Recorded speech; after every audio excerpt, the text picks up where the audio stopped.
দর্শক, আমরা একটা প্রশ্ন পেয়ে অভিভূত। আমাদের কুষ্টিয়ার যিনি এমপি সাহেব আছেন, আমাদের বন্ধুবর মুফতি মাওলানা আমির হামজা সাহেব নিজেকে আসলে উপরওয়ালা বলেছেন। আপনারা পুরো বক্তব্যটা দেখবেন। মেডিকেল এবং সদর নিয়ে কিছু অভিযোগ আমার কাছে আছে লিখিত, এগুলো আমি জানিয়েছি, সদরে জানিয়েছি এবং সময় দিয়েছি, এগুলো পাল্টাতে হবে। ওনারাও প্রথমে অন্তত ভুল স্বীকার করে এমনকি মাপ চেয়েছে যে এটা আসলে আমাদের কন্ট্রোলের বাইরে ছিল এবং উপরওয়ালার দোষ দেয়। উপরওয়ালা কুষ্টিয়ায় কেউ নেই, উপরওয়ালা এখন আমি। সুতরাং যা হবে কিছু হলে আমারে জানাবেন। দালালদের এবং ওই যে বিভিন্ন স্পিরিট মানির কথা বলা হয়, আমি তার পক্ষে বলছি, বিষয়টা এমন না। উনি বলছেন যে হসপিটাল ভিজিট করে হসপিটালের যে অনিয়মগুলো আছে সেই অনিয়মগুলোর ক্ষেত্রে তিনি এটা বোঝাতে চেয়েছেন যে এই অনিয়মগুলো কেন হয়। তো লোকেরা জবাব দিয়েছে যে উপরওয়ালাদের কারণে হয়। আসলে কথাটা হয়তো উনি বোঝাতে চেয়েছিলেন উপর মহলের কারণে হয়। আমরা বাংলাদেশের যে কোনো আপনি সেক্টরে যাবেন, কথাটা বলতে গেলেই যে আসলে আপনি এই অন্যায়টা করছেন কেন, যে আসলে হুজুর আমার তো কিছু করার নাই, উপর মহলের নির্দেশ। তো উপর মহলের নির্দেশের কারণে এটা আমার করতে হয়েছে।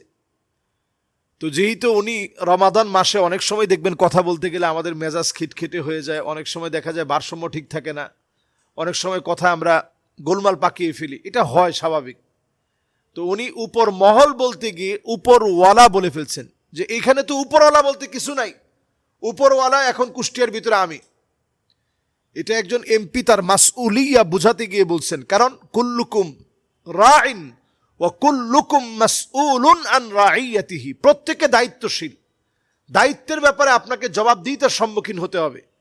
এজন্য বর্তমান পার্লামেন্টে প্রায় 24 জনের মতো ওলামায়ে কেরাম আছেন। আমরা দেখতেছি সবাই এত দৌড়াচ্ছে সুবহানাল্লাহ জনগণের জন্য। গতকালকে দেখেছি যে একটা জায়গায় উঠার জন্য লিফট বন্ধ। তো আমাদের সিলেটের এমপি সাহেব মাশাআল্লাহ, তিনি আলেম, তিনি চলে গেছেন, গিয়ে বলছেন লিফট বন্ধ কেন, জনগণের টাকায় লিফট বন্ধ থাকবে কেন। আমরা দেখেছি মাওলানা হানজালা সাহেব, তিনি দৌড়িয়ে দৌড়িয়ে মানুষের পাশে দাঁড়িয়ে দাঁড়িয়ে কাজ করছে। এরপরে বরগুনার আরো একজন আলেম আছেন, আলহামদুলিল্লাহ, তিনিও আমরা দেখলাম মানুষের পাশে দৌড়ায় দৌড়ায় কাজ করছে। তো আলেমরা যেখানে আছেন এখানে কল্যাণ আসার জন্য আমরা প্রত্যাশী। আমরা দেখেছি রংপুরের মিঠাপুকুরের আমাদের মাওলানা নুরুল ইসলাম সাহেব, আমরা নুরুল আমিন সাহেব, মাওলানা নুরুল আমিন সাহেব, তিনিও মানুষকে সেদিন খুতবার মধ্যে স্পষ্ট বলেছেন যে যদি আমাকে ফোনে না পান, আমার বাসায় গিয়ে যদি আমার দায়িত্বের কারণে আমাকে না পান, মাওলানা নুরুল আমিন সাহেব যে কথাটা বলছেন জুমার মধ্যে, ওইটা আমি কোট করছি, বাসায় গিয়েও যদি না পান তাহলে আমাকে যেখানে পাবেন আমাকে ধরে ফেলবেন, হাত দিয়ে ধরে আমারে সোজা করে দিবেন যে আপনারা পাই না কেন। একজন এমপির বক্তব্য যদি এমন হয় যে হাত দিয়ে আমাকে সোজা করে দিবেন, তো এরকম এমপি তো আমাদের প্রয়োজন, যারা জনগণের জন্য খাটবে, জনগণের জন্য কাজ করবে, যাদেরকে পাবো বলে আমরা ভোট দিয়েছি। তো আমরা আশাবাদী যে আমাদের যারা ওলামায়ে কেরামের একটা বহর এখন এবছর পার্লামেন্টে গিয়েছে, একটা পরিবর্তন আসবে ইনশাআল্লাহ।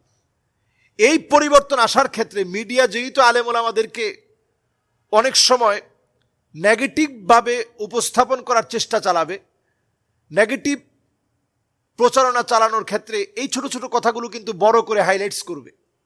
যেমন এই কথাটা যে আমি এলাকার উপরওয়ালা, আসলে এটা বাহ্যিক দৃষ্টিকোণে কোনো ব্যক্তি এই কথাটা বলতে পারে না। কেউ যদি বলে যে আমি উপরওয়ালা, উদ্দেশ্য যদি এটা হয় যে আল্লাহর ক্ষমতার সাথে তার ক্ষমতা বোঝানো, তাহলে এটা শিরক হবে। আমি নিশ্চিত একজন আলেম ন্যূনতম সেন্স থেকে এই কথাটা বলতে পারে না যে আমি উপরওয়ালা। উদ্দেশ্য হচ্ছে এই যে আসলে উপর মহলের চাপে আপনারা কোনো কাজ করবেন না। আমি এই এলাকার সবচেয়ে উপর মহলের লোক, আমি এখানের এমপি, সুতরাং আমি যেটা বলবো সেইভাবে আপনারা কাজ করার চেষ্টা করবেন। তো এই কথাটা নিয়ে আমরা সবসময় পেঁচানোর চেষ্টা করব না। আলেম ওলামাদের একটা সুন্দর দিন আসুক, এটা আমরা চাই। এজন্য আমরা ভালো জিনিস ভালোভাবে উপস্থাপন করব, আলেমদের পাশে থাকব, নিজেরা কথা বলার সময় খেয়াল রাখবো, ইন্নাল আবদা লা ইয়াতাকাল্লামু বিল কালিমা, মানুষ কখনো কখনো একটা কথা ভুলভাবে বললে এত দূরে চলে যায়, আবআদু বাইনাল মাশরিকি ওয়াল মাগরিব, একেবারে অনেক দূরে চলে যায়, মানুষের মন থেকে ছিটকে পড়ে যায়। এই জন্য আমরা কথা বলার ক্ষেত্রে সজাগ হয়ে কথা বলবো, আর আমরা সজাগ সচেতন থাকবো, কোনো কথা যেন ভুলভাবে প্রচার করতে কেউ না পারে। আল্লাহ যেন তৌফিক দান করেন।